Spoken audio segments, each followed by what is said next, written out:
A 2-hour phone call between the U.S. and Russian presidents to try and put an end to one of the bloodiest chapters of the war in Ukraine. And I think some progress has been made. It's a terrible situation going on over there. We're trying to get that whole thing wrapped up. According to U.S. President Donald Trump, Russia and Ukraine will now immediately start negotiations towards a ceasefire and ultimately an end to the war. Sharing details on a social media post, Trump said the conditions of a ceasefire would be negotiated between the two parties and that the tone and spirit of his phone conversation were excellent.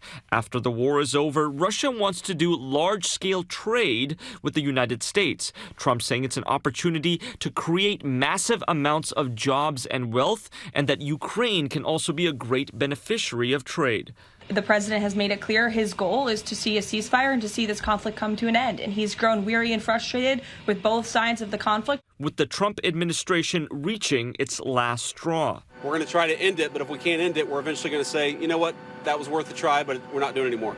Trump said he informed several world leaders today of what was discussed,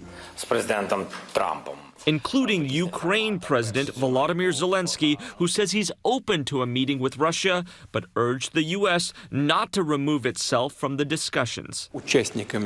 While Russian President Vladimir Putin said the call with Trump was informative and frank, adding both parties need to find compromises. President Putin as well has called for ceasefires, but again, at every turn, he has broken each one of those ceasefires.